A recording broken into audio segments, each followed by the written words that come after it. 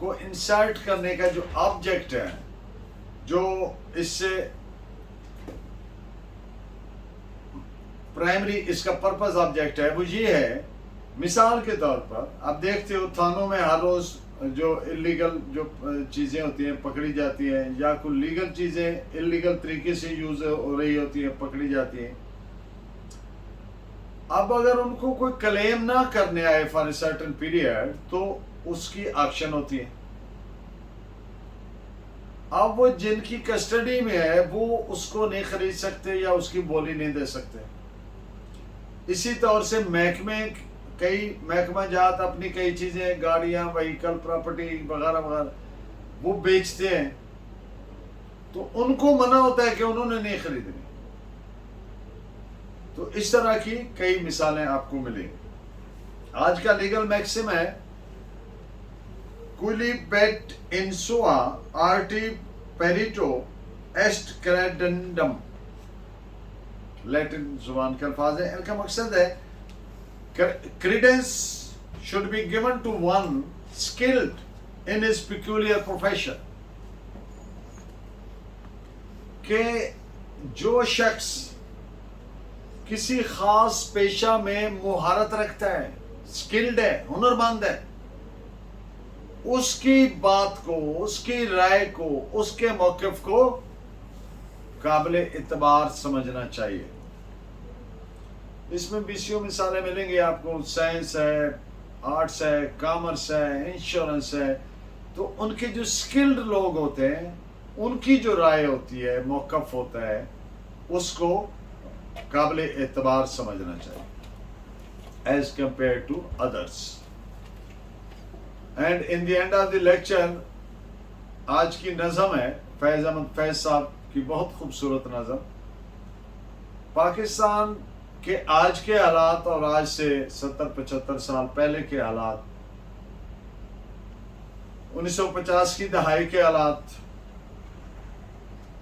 ایک جیسی ہی ہیں. خیر سے تو انہی حالات جو 1950 میں لکھی گئی نظم ہے، آج 2023 میں بھی ایسے لگتا ہے جیسے یہ آج لکھی گئی ہے. نظم کا ٹائٹل ہے اب تم ہی کہو کیا کرنا ہے. جب دکھ کی ندیا میں ہم نے جیون کی ناؤ ڈالی تھی، تھا کتنا کسبل باہوں میں اور لہو میں کتنی لالی تھی. یوں لگتا تھا دو ہاتھ لگے اور ناؤ پورم پار لگی. ایسا نہ ہوا، ہر دھارے میں کچھ اندیکھی منجداریں تھیں. کچھ مانجھی تھے انجان بہت، کچھ بے پرکھی پتواریں تھیں. اب جتنے چاہو چھان کرو، اب جتنے چاہو دوش دھرو. ندیاں تو وہی ہے، ناؤ وہی. اب تم ہی کہو کیا کرنا ہے، اب کیسے پار اترنا ہے. جب اپنی چھاتی میں ہم نے اس دیش کے گاؤں دیکھے تھے،